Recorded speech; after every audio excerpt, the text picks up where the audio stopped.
You are listening to the Milan Weekly Podcast, the English voice of Radio Rossonera and Milan fans all over the world. La formazione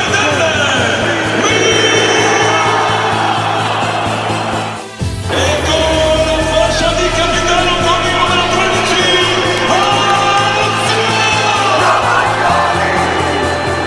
Donnarumma and the double, sensational from him. Rafael Leao produces a moment of utter magic. Teo Hernandez al volo! Teo Hernandez! Ancora lui! Una meraviglia! Ibrahimovic! Zlatan Ibrahimovic! Fuori classe assoluto! Cari amici sportivi, welcome to a midweek special edition of Milan Weekly Podcast. Guys, usually, my usual spiel is around lunchtime, we like to get on, help you digest whatever you're eating for lunch. Today was a nice pasta, alla bolognese, proper bolognese, not just jamming meat sauce and into pasta. So, but this here is also pre-game day, guys. It's Milan Udine today. Very important for Milan to get the 3 points today. And without further ado, we're going to be talking Milan, Serie A. You guys have heard us in the past be very vocal, especially myself. I do have a daughter, and she loves Milan. And we want to, celebrate and talk soccer, not only with men. We want to include women as well. And without further ado, we're going to invite Melissa Masella to the stream. Good afternoon, Melissa. Hi, thanks for having me, Steve. It's a pleasure, guys. Melissa is strong woman, loves soccer. As you can see, Forza Milan, realtor. I'm going to let her explain all the other things that she does for a very busy woman like herself. Melissa, welcome to the show, Milan Weekly Podcast. We do these special editions where we can talk soccer with everybody, members of Milan Club Montreal, women of power like yourself, and of course, just talking the beautiful game with everybody. So, if you could tell people a bit about Melissa and what you do. Thank you, Steve. Thanks for the introduction. And it is an honor and a pleasure to be here and to spend after lunch a little chit chat about soccer and all the fun stuff we do. So I've been a realtor for about 13 years now. So this is pretty much what I do every day. I help people find their home and their investments. I like to say that I'm a wealth builder. I help people create passive income by investing not only on their first property, but creating a plan for life. Because without passive income, you're always trading your time for money. So I'm a big believer in that. So that's primarily what I do. I'm also running a business center in Montreal called Montreal Workspace, where we invite a lot of entrepreneurs and people with a business that can rent out spaces. And hopefully when things go back to being open, people can come to the center and start working from here. So running that, and also started my own podcast on what feeds your fire. It's a place and an environment where people can get inspired, and also pushing people to really live in a way that they're feeding that fire, that purpose in life. And ultimately, what I like to do most is sports. So I've been in sports my whole life, and I did play soccer, but I'm a martial artist. I like to call myself a martial artist because it's a way of life. And I do love mixed martial arts, and I love boxing. So this is where I am. And you see, as fellow podcasters, how I pushed you in the way to promote yourself, and I saw you do a podcast. That's amazing. Share that with everybody on your Instagram, that they can follow you down below. The link is in the bio for everybody who wants to catch that. That's new. I did not know Melissa was doing the podcast, so I found that out right now.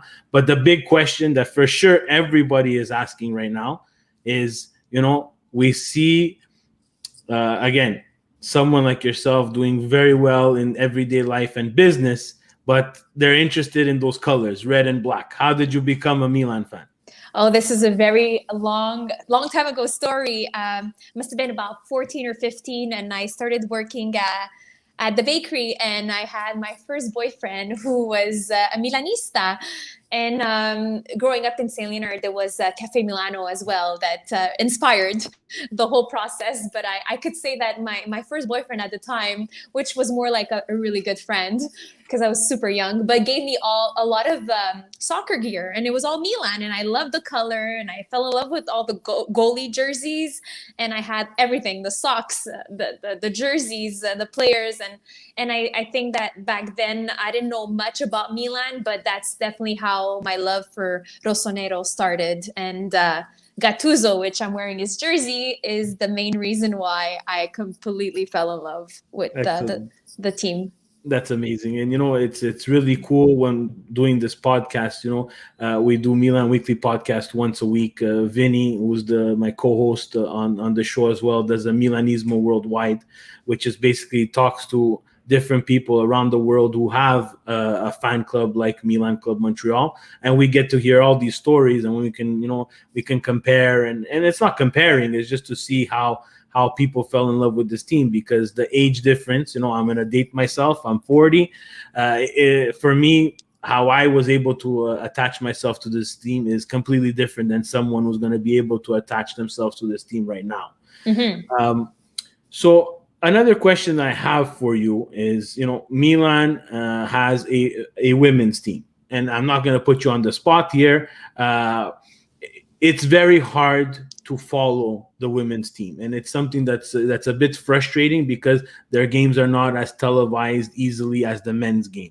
Do you see that as something that is equal in all sports, or you think that this is just a one-off? Like in basketball, there's the WNBA, they have their own league. Again, it's not putting you on the spot, but it's important, right? It's hard because we've had players from the Milan team be on our podcast, and they're great people. It's just very hard to follow. What do you think about that? Yeah, for sure, they're great people. It has nothing to do with being who you are, and I think that this is maybe a little more present in soccer, or even mixed martial arts, or a lot of sport like football. Let's say like American football, or other sports, maybe like tennis, or I don't know what I can think of right now, but that are more geared for women. I think that there's a huge wave of women that are coming on to stage, and I think they're going to be taking more space, and it's a great thing. I think that I really love to see women that are powerful and that are actually embracing the fact that they love a sport and not, like shying down from it. Is it frustrating or whatever? No, I don't give that energy to being frustrating. I think that it's a matter of time, the way that the world sees it and the way that it's developing. We need women in power and as role models more than ever. And I think that the whole feminine energy in the world is missing. And I think that it's been very masculine with everything that's been happening. So we definitely, as a woman, I'm happy that they're taking more space. And I hope that it's not about being equal or anything. I think that we're completely two different species, and I don't like that word, but I do like the word of empowering people to do what they love. So if that's the case, then yeah, they should, because if there's a demand for it, well, then let's create it. Yeah. And it's funny you brought up tennis, right? So I like tennis. I like watching tennis. Unfortunately, we don't live in the best climate to play tennis as much as I'd love to, unless I want to play tennis on 15 to 20 centimeters of snow where we might not even see the net. But, I find tennis does a great job where, they're kind of equal to how they market both the men and the women's tour. I don't know about prize money. I'm not going to get into that stuff there, but I'll give you an example of where I think maybe Europe is a little bit behind, right? So this past month in February, we had the Super Bowl, and in the Super Bowl, there was, for the first time ever, a women referee. Yes. Yeah, and that was fantastic. I'm so happy. The thing is that this has been happening in European football for quite some time. It might not be the main figure as the referee in the game, which I think that has been done already as well. But we've had women linesmen for a while, and I don't think they made a big enough deal because, hey, the NFL is a marketing machine, and they took this and they ran with it. But I was watching this, and someone who loves soccer, and I watch EPL, I'll watch a bit of Spanish, I'll watch, of course, Serie A. I'm kind of like, but this is old news for me. Like, I've been used to seeing women linesmen and women referee in the game, and it's not the NFL's fault. I find it's a little bit on the actual European Football Union. It's like, you've done this before. FIFA, you've done this before. You should have been the one that made the splash. Do you think that that's maybe a little bit of a different mentality between North American and Europe? So much. I think culturally too. I think it's your culture, and it's crazy because it's so different and it's viewed differently. You just change country. Sometimes you just change city and it's completely different. But we're talking about two different continents, and the way of life is and the reality is very different. Yeah, Europeans have their own way, and not that they're behind, because they're ahead in so many things, but they can be behind on some things for sure. They can be dinosaur like said, Yeah. in terms of marketing and so on. So yourself as a realtor, I want to ask you this question, because I know social media is a big platform for realtors now. They're using it more than ever, and that's social media for a business. What do you think about social media now within sports? Like, take away professional, just regular social media. Do you follow certain accounts? Do you think that social media is a bit negative on society now because some of this, I'm going to call them that, people are going to get mad, but we kind of live in a snowflake society. We have a bunch of keyboard warriors. I love that love to hate, right? But do you think, compare what you do on a professional basis to your just everyday social media? You find a huge difference? Yes. Okay. I'll answer it the way I understand the question. I love the fact that you just said it straight.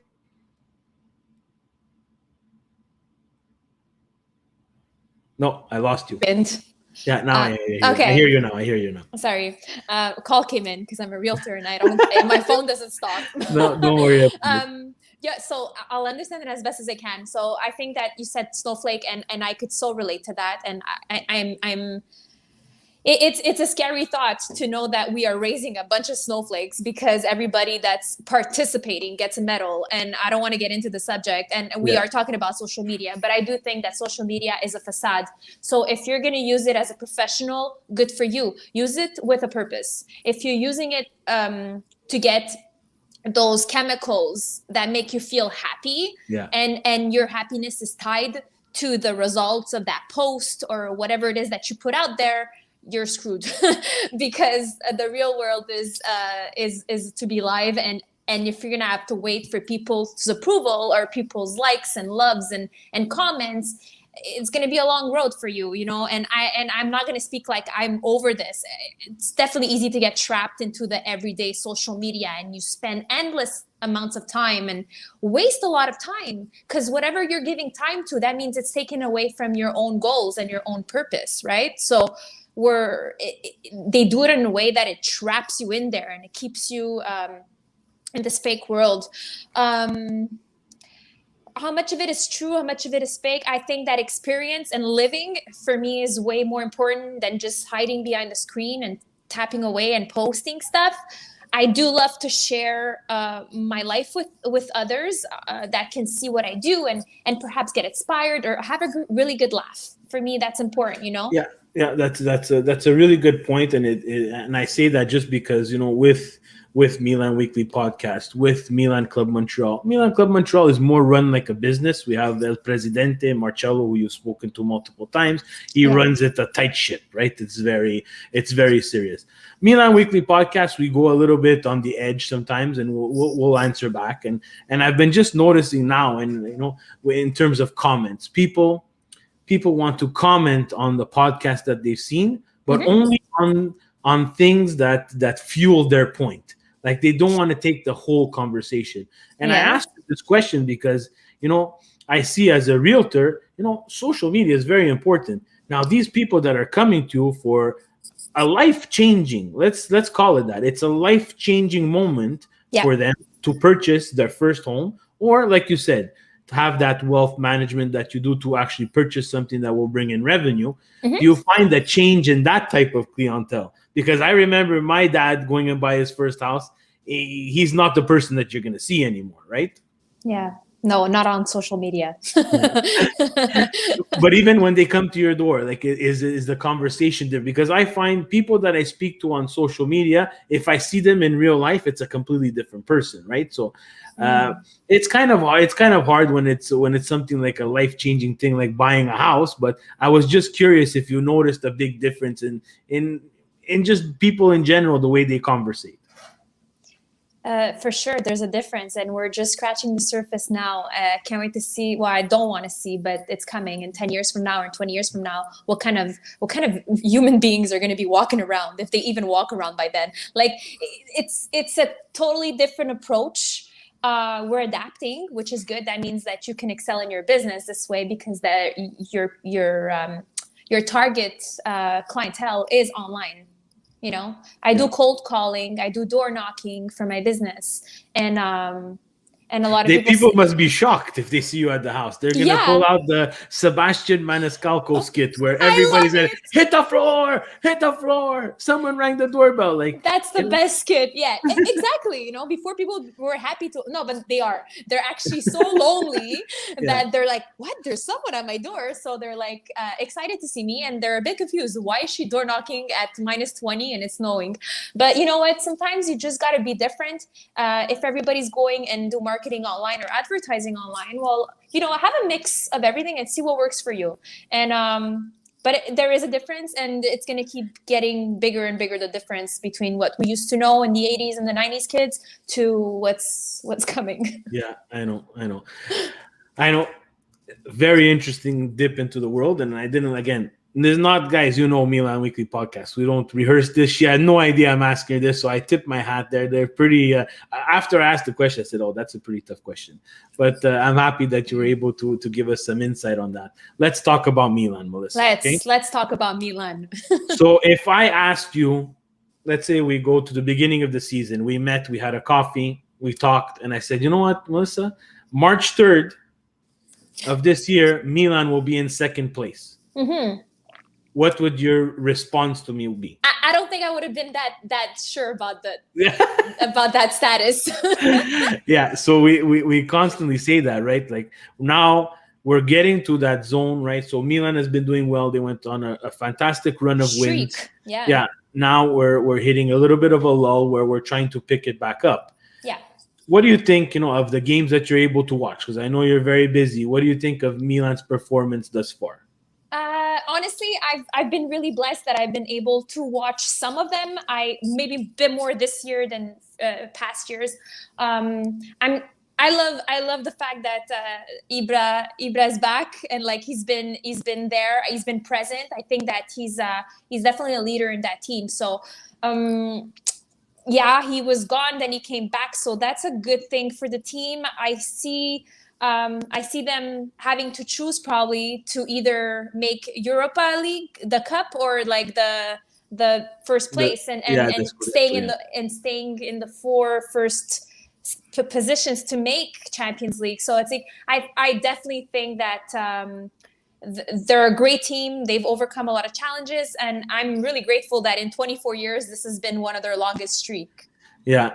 So it's good, and we know as Milan fans, especially our age, we went through this dark rut of ownership problems. So I understand that people are excited, and but for me, my personal opinion at the beginning of the year on the first podcast that we did this year was just get me into those 4 spots. Yeah, one of the 4 spots. I'll take anyone.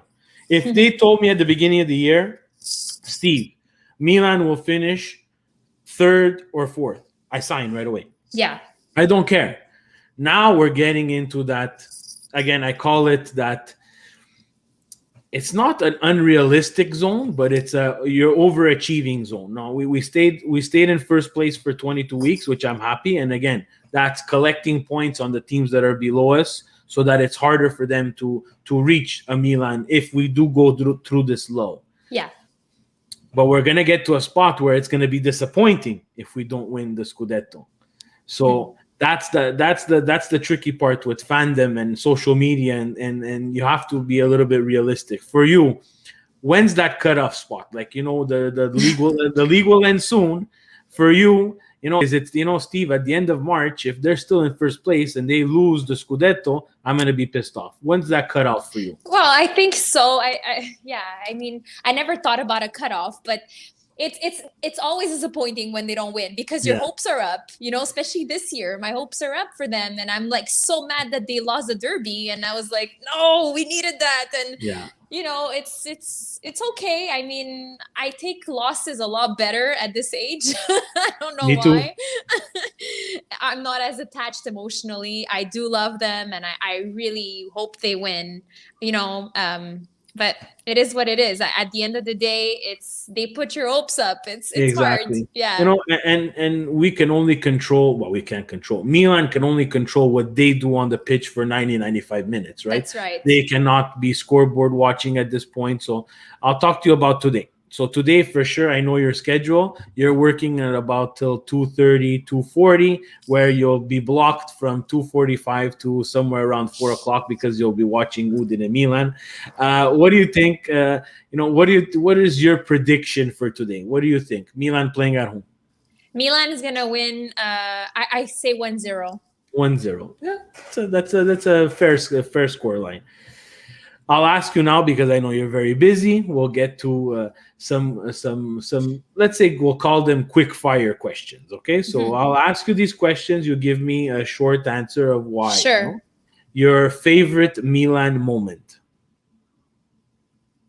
Oh my God, I think it was. I don't remember the year, but it was when Inzaghi was there and he scored, and he went crazy, and I can't remember. I have the That's scene the in my Champions head. League in white to the corner flag. Exactly. Yes. That's a fantastic moment. Revenge from Istanbul. You know it all, so that. If I'm not gonna, I know your answer, but I'll ask it anyways. Your favorite player? Gennaro Gattuso. Gennaro Gattuso. And my current favorite player is Ibra Kadabra. Ibra Kadabra. Perfect.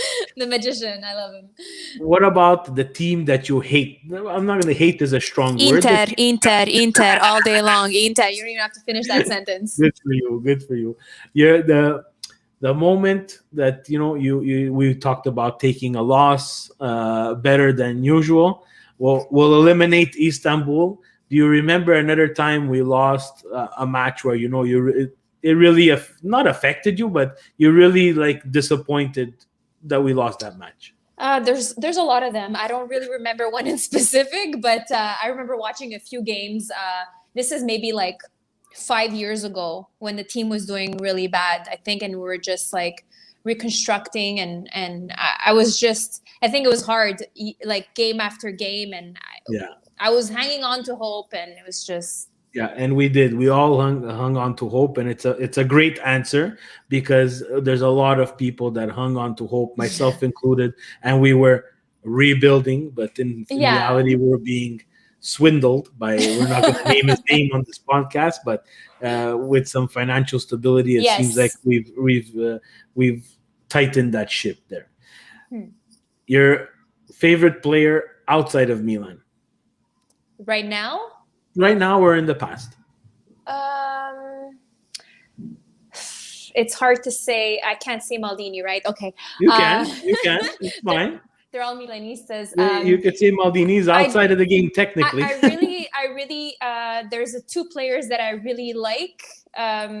One of them being I like Neymar a lot, and I like Sergio Ramos because he's just as a whole, I think as a whole, maybe not on field, and I really respect Cristiano Ronaldo a lot. I love what he's done for the whole, who he is and what he represents in terms of hard work and versus skill. And You're not a Messi fan then? I am. I used to love Messi a lot more, and then I still do. I respect him a lot because he's gifted. It's just that I kind of understood a little bit more when you're gifted and skilled, and when you mix that with really hard work, you become one of the best. And I still think that he's very good, but I don't think he's going to be one of the best of all time, like Maradona would, like, you know, I just that you're getting into a very dangerous conversation where we're Yes. mixing in generations and players. Exactly. This I'll give you what I think about the two.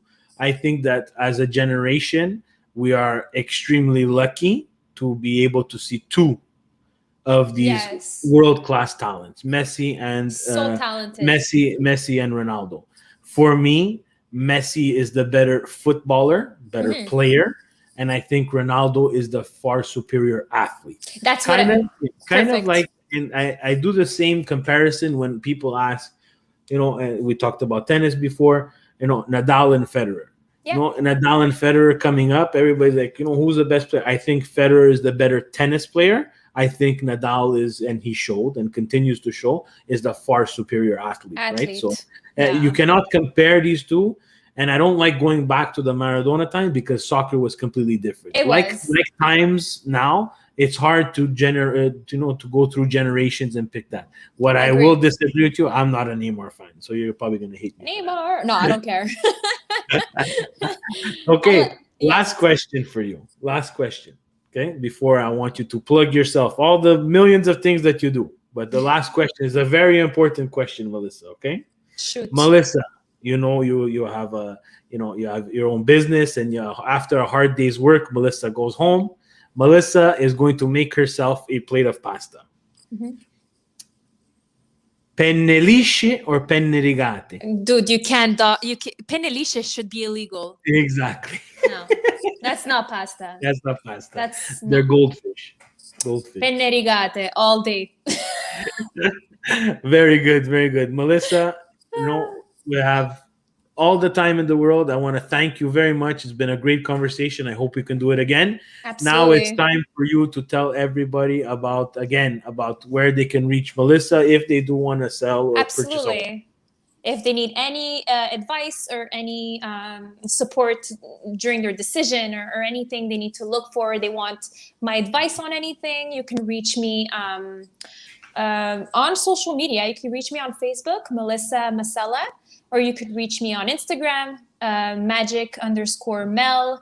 That's my personal place where you can reach out to me. I don't have a problem with that. And I'll be more than happy to help you. Or you can call me directly, 514-975-0767. Excellent. Melissa, I want to thank you once again for your time, for your love for Milan, and encourage everybody to be that Milan fan. There's some women that are they're shy about being a Milan fan or a soccer fan.